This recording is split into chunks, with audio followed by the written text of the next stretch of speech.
Welcome guys. हम आपको आज विद्युत कक्षा 10 का विद्युत चैप्टर है इलेक्ट्रिसिटी, उसके महत्वपूर्ण प्रश्नों को हम आपको बताएंगे। सबसे पहले हम आपको बताएंगे कि विद्युत परिपथ है क्या। विद्युत परिपथ जिसको हम कहते हैं इलेक्ट्रिकल करंट, विद्युत परिपथ को हम इलेक्ट्रिकल करंट भी कहते हैं। विद्युत धारा के प्रवाह के मार्ग को विद्युत परिपथ कहते हैं। विद्युत धारा के प्रवाह के मार्ग को विद्युत परिपथ कहते हैं। विद्युत परिपथ में सेल, स्विच, अमीटर, वोल्टमीटर आदि लगे होते हैं। अभी हम इसको डायग्राम के माध्यम से आपको बताएंगे। हम आपको पहले इसकी परिभाषा बता दें कि विद्युत परिपथ विद्युत धारा के प्रवाह के मार्ग को विद्युत परिपथ कहते हैं।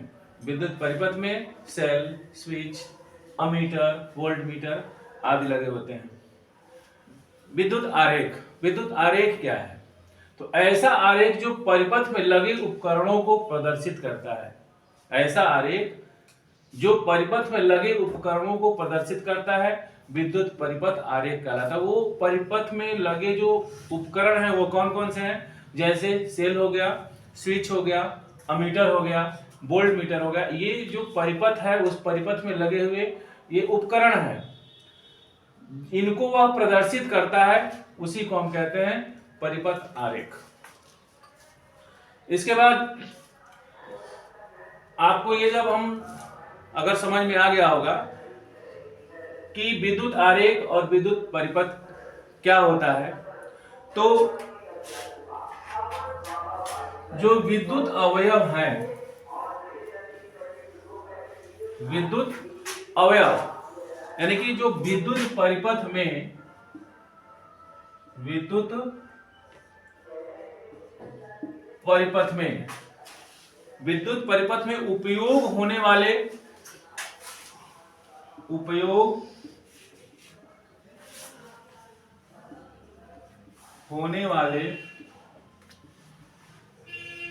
अवयवों के प्रतीक,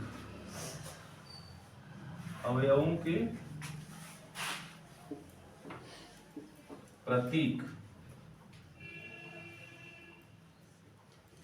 इसके बारे में हम बताएंगे कि जो विद्युत परिपथ है उसमें जो भी अवयव जैसे सेल है, स्विच है, अमीटर है, वोल्टमीटर है, ये जो उपयोग होते हैं उसको किस प्रतीक के द्वारा, किस चिन्ह के द्वारा हम प्रदर्शित करते हैं। तो उसके लिए हमें थोड़ा और जगह की आवश्यकता होगी, इसलिए अगर आप इसको लिख लिए होंगे तो नोट कर लीजिएगा। हमें और भी जगह की आवश्यकता है।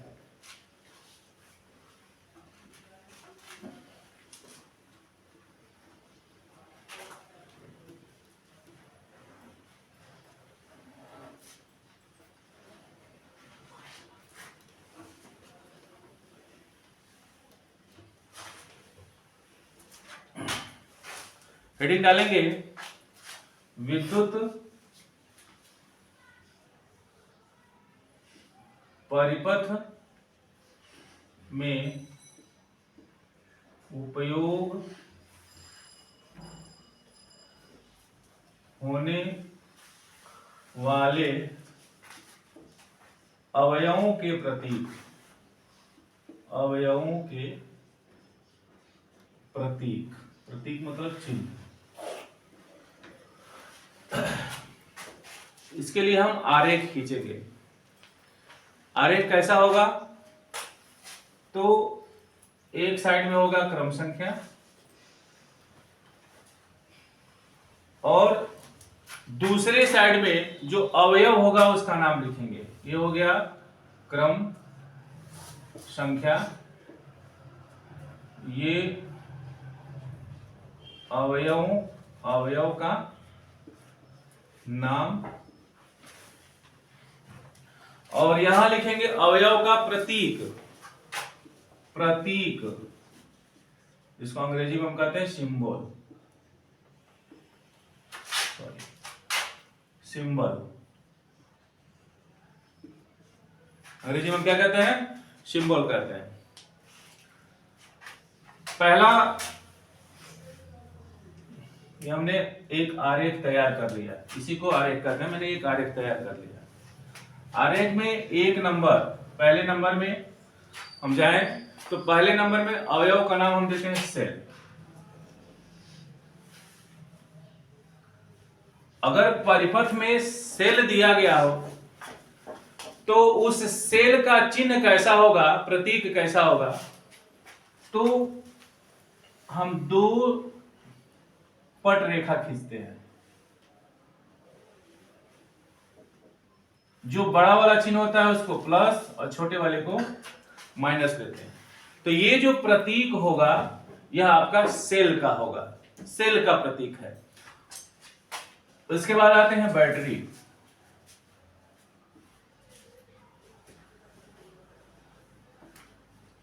बैटरी का प्रतीक क्या है?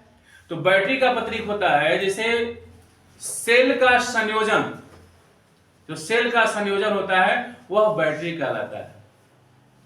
सेल का संयोजन क्या कहलाता है? बैटरी कहलाता है। जैसे एक बड़ा सिंबल हो गया, फिर उसके बाद छोटा हो गया, फिर बड़ा हो गया, फिर छोटा हो गया, फिर बड़ा हो गया, फिर छोटा हो गया। बड़े वाले को प्लस, छोटे वाले को माइनस। ये कहलाता है बैटरी का संयोजन।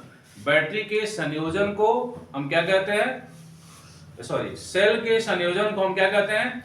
बैटरी कहते हैं। जब सेल एक दूसरे से संयोजित होता है तो वह बैटरी बन जाता है। जैसे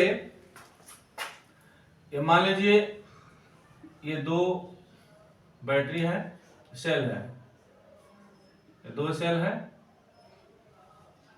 ये प्लस है, ये माइनस है, प्लस है और ये माइनस है, प्लस और माइनस है। जो ये हम माइनस है इसको हम प्लस के साथ जोड़ देते हैं। उसके बाद से ये वाला हिस्सा आगे आने वाले सेल में जोड़ते जाते हैं तो एक बैटरी तैयार हो जाती है। तो ये है सेल का चिन्ह और ये है बैटरी का चिन्ह। आगे चलेंगे तीसरे क्रम में। तो तीसरे क्रम में होता है वैद्युत बल्ब। वैद्युत बल्ब, वैद्युत बल्ब क्या होता है? इसका चिन्ह कैसे होता है? इसका चिन्ह जो है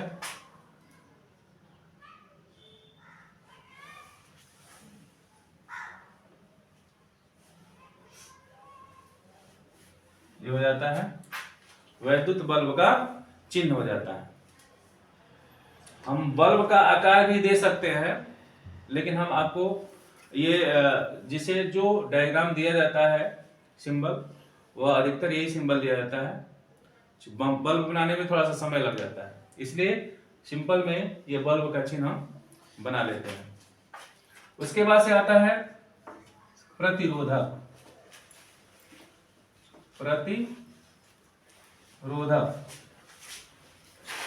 प्रतिरोधक क्या है? इसको अंग्रेजी में कहते हैं रजिस्टर। अंग्रेजी में कहते हैं रजिस्टर। रजिस्टर कैसा होता है?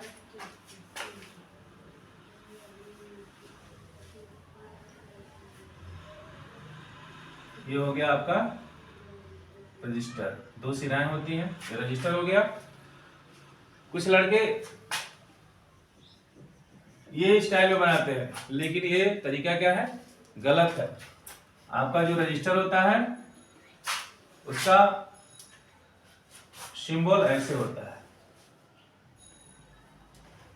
इसको हम आर से दर्शाते हैं, क्योंकि इसका जो अंग्रेजी का पहला अक्षर आर पड़ता है, रजिस्टर, इसको हम आर से प्रदर्शित करते हैं।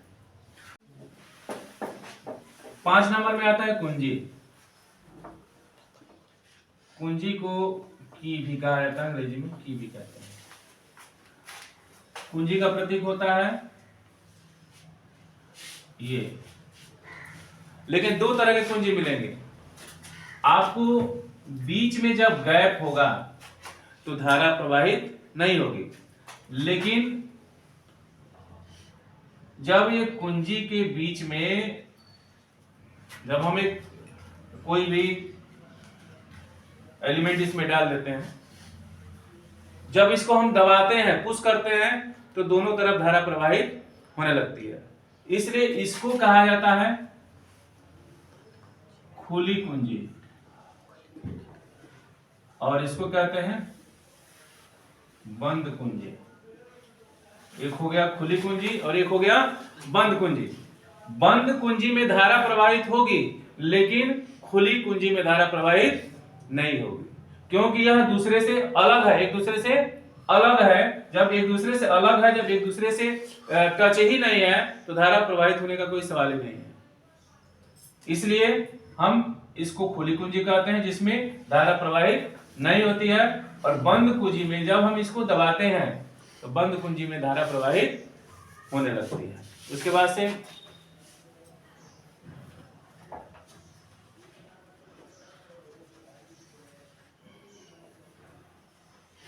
छह नंबर में आपका हो गया जैसे स्विच।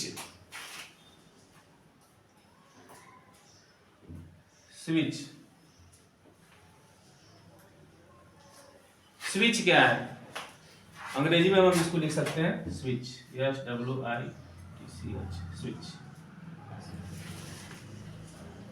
स्विच। स्विच कैसा होता है? इसका जो प्रतीक होता है,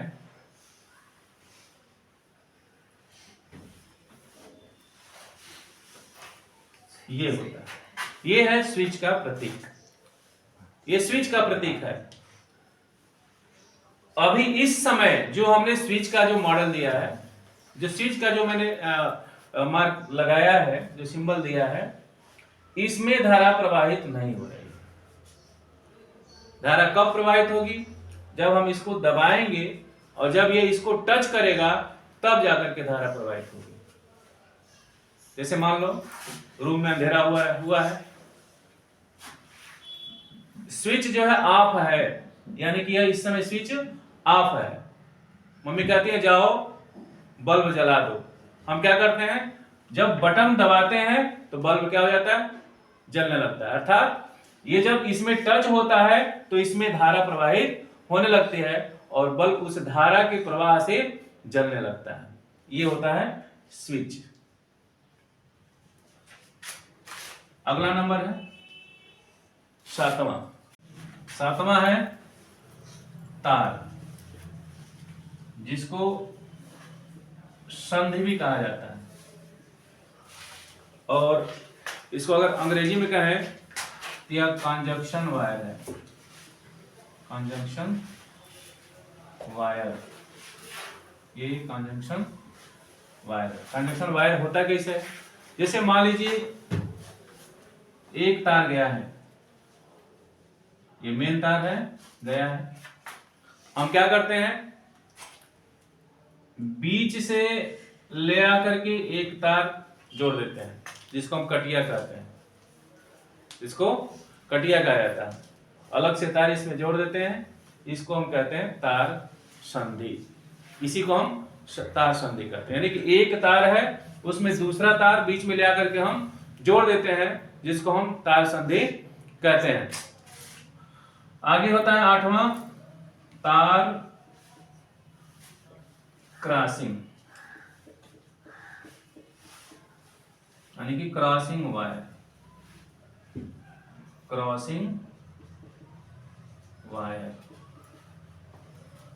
वायर का सिंबल कैसा होता है? ये तार है, दूसरे तरफ से आया तार और क्रॉस करके निकल गया, ये होता है क्रॉसिंग वायर। तार क्रॉसिंग यानी कि ये तार है, ये मेन तार गया है, बीच से हम तार लेकर के आए, इसको क्रॉस करा करके फिर दूसरी दिशा में तार को लेकर चले गए, इसको हम कहते हैं क्रॉसिंग वायर। नेक्स्ट है नौवां वोल्ट मीटर। नेक्स्ट क्या है? Volt meter.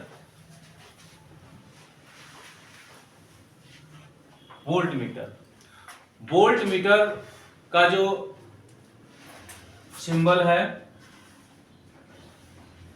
वह है ऐसे, इधर होता है प्लस और इधर होता है माइनस, बीच में भी लिख देंगे भी, क्योंकि वोल्ट मीटर शुरू होता है भी से। वोल्ट मीटर क्या है ये? वोल्ट मीटर है। वोल्ट मीटर का काम क्या होता है? अगर हम वोल्ट मीटर के बारे में आपको बता रहे हैं तो वोल्ट मीटर का काम क्या होता है? वोल्ट मीटर जो है, जो परिपथ में जो विभवांतर होता है, परिपथ में जो विभवांतर होता है उसको मापने का काम करता है। वोल्ट मीटर जो परिपथ में विभवांतर होता है उसको मापने का काम करता है। To measure the electrical potential, to measure the electrical potential, ये क्या करता है? परिपथ में जो भी विभवांतर होता है उसको मापने का काम करता है। उसके बाद होता है अमीटर। सेट हम आपको बता देंगे।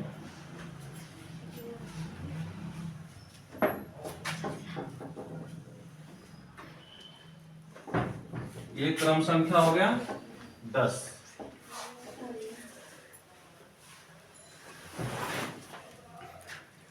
एक हो गया 10 जिसको हम अमीटर कहते हैं।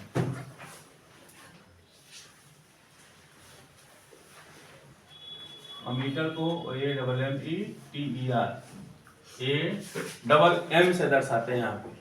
अमीटर में यहाँ पे डबल M हो जाता है, ध्यान दीजिएगा। Ammeter AMMETER, ammeter. अमीटर क्या करता है? अमीटर का काम क्या होता है? सबसे पहले हम आपको बता दें कि अमीटर का सिंबल क्या होता है। तो अमीटर का जो सिंबल है यह वोल्ट मीटर के समान होता है। V के जगह पे A हो जाता है, इधर प्लस और इधर माइनस। इसका काम क्या है? अमीटर का काम क्या है पहले ये बताइए। परिपथ में धारा को मापने का काम कौन करता है? अमीटर करता है। परिपथ में धारा को मापने का काम अमीटर का है। वोल्ट मीटर का काम क्या है? यह परिपथ में विभवांतर को मापने का काम करता है। और अमीटर क्या करता है? परिपथ में धारा को मापने का काम करता है। इसका सिंबल आपने देख लिया। उसके बाद से नंबर आता है 11। 11 नंबर में गैल्वेनोमीटर। गैल्वेनोमीटर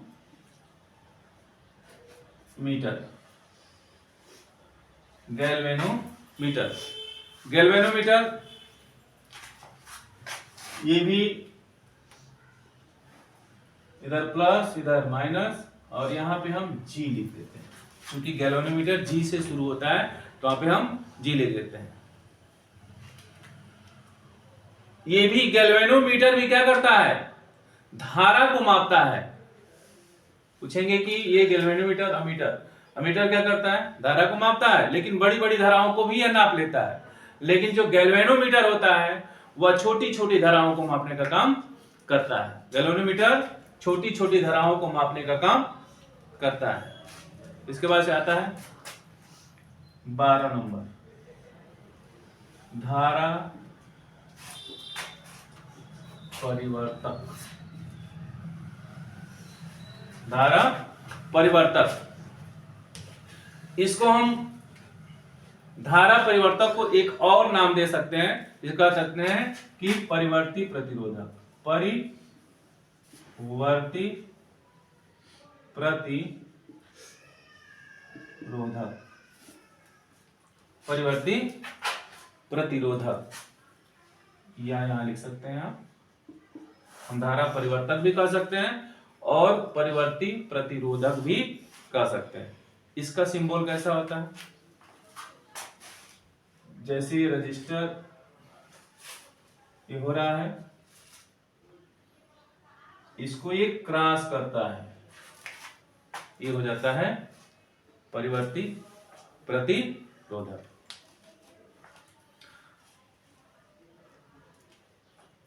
इसमें जैसे धारा परिवर्तक, अभी मैंने बताया गैल्वेनोमीटर का काम क्या होता है। तो जो धारा परिवर्तक है वो क्या करता है? इसमें किसी परिपथ में, कोई भी परिपथ होगा, किसी परिपथ में जोड़ने पर अगर इसे 5 एम्पियर की धारा बह रही है तो इसको हम क्या करते हैं, इसको लगाकर धारा को बढ़ाने और घटाने का काम करते हैं। धारा परिवर्ती क्या करते हैं, धारा को बढ़ाने और घटाने का काम करते हैं। इसके द्वारा, धारा परिवर्तक के द्वारा। यह है धारा परिवर्तक। जिस प्रतिवर्ती जो प्रतिरोधक है, इसका ये सिंबल हो गया। जैसे हमारे घरों में स्टेपलाइजर होता है, स्टेपलाइजर। स्टेपलाइजर क्या करता है, धारा को कम और अधिक करने का काम करता है। ये आपके हो गए 1 से लेकर के 12 तक सिंबल। इसके बाद से हम इसको बना करके दिखाते हैं कि किस सिंबल का प्रयोग कैसे जो है हम परिपथ में करते हैं, ये हम आपको अब बताएंगे। अब हम विद्युत परिपथ को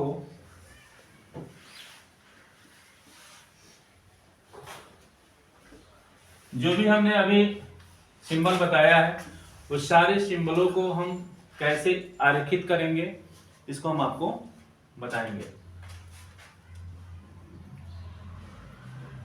ये हो गया अमीटर, और ये हो गया सेल, ये हो गया कुंजी।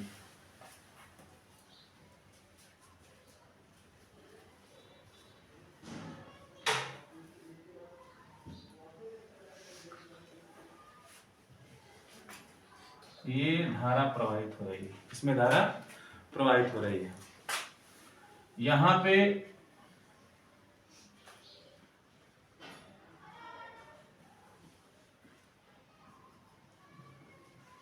ये रजिस्टर हो गया आर। इसमें से आगे जब हम चलेंगे तो हम बल्ब लगा भी सकते हैं, नहीं भी लगा सकते हैं, लेकिन उजाला हमको चाहिए तो हम बल्ब लगा भी देंगे। यहाँ पे बल्ब हम यहाँ लगा भी देंगे, बल्ब भी लग गया। ठीक है, बल्ब लगने के बाद फिर यहाँ धारा रजिस्टर हो रही है।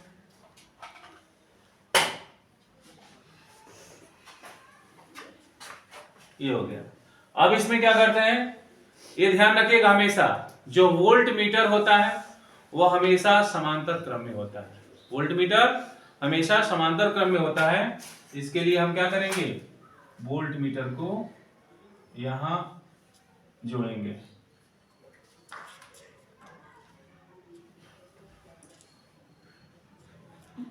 ये है, यहाँ पे वोल्ट मीटर है। इसको हम ऐसे यहाँ पर ऐसे भी दिखा सकते हैं, जैसे ये भी है, ये प्लस हो गया और ये माइनस हो गया। यहाँ पे हम अब हम इसका नाम अगर जोड़े, सबका अगर हम नाम जोड़ते हैं तो नाम कैसे जोड़ेंगे, इसको आप मालूम है, इसको हम क्या कहेंगे, इसको कहेंगे अमीटर, इसको कहेंगे अमीटर। ये प्लस है, ये माइनस है, इसको कहेंगे सेल, इसको सेल। हम सेल के जगह पे बैटरी का भी इस्तेमाल कर सकते हैं।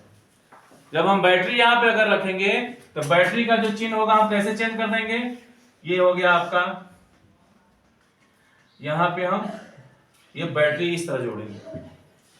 लेकिन हम एक ही चीज जोड़ सकते हैं कि तो बैटरी जोड़े नहीं तो सेल जोड़े। तो हम यहाँ आपको सेल जोड़ करके दिखा रहे हैं। सेल की जगह पे बैटरी अगर जोड़ना होगा तो इस चिन्ह का प्रयोग हम आसानी से कर सकते हैं। उसके बाद से इसको कहते हैं कुंजी, कुंजी है ये मालूम है, ये वोल्ट मीटर है, ये वोल्ट मीटर है, ये बल्ब है, और ये आर है, और यहाँ पे ये आई है। धारा इधर से जा रही है, धारा जाती है और घूम करके पुनः इस माइनस प्लस पॉइंट से चल करके माइनस पॉइंट पर आकर के रुकती है। हम इस कुंजी के जगह पे स्विच का इस्तेमाल, एक ही चीज तो हम इस्तेमाल कर सकते हैं कि तो स्विच लगाए नहीं तो कुंजी लगाए। तो आजकल कुंजी का इस्तेमाल अधिक हो रहा है, स्विच का इस्तेमाल कम हो रहा है। तो यहाँ पे दो चीज बचा हुआ है, जिसमें कि एक बैटरी है, तो बैटरी को तो हम कि तो सेल लगाएंगे, नहीं तो बैटरी लगाएंगे। कुंजी में है कि तो हम स्विच लगाएंगे, नहीं तो कुंजी का इस्तेमाल करेंगे। ये आपका हो जाएगा विद्युत परिपथ। इसके बाद से हम अगले वीडियो में ओम के नियम को बताएंगे, जो कि बहुत ही इंपॉर्टेंट क्वेश्चन है। ओम का नियम लगभग हर वर्ष परीक्षाओं में आते हैं। इसके बाद ओम के नियम के बाद हम आपको श्रेणी क्रम और समांतर क्रम को कैसे निगमित करना है उसका हम बताएंगे। धन्यवाद।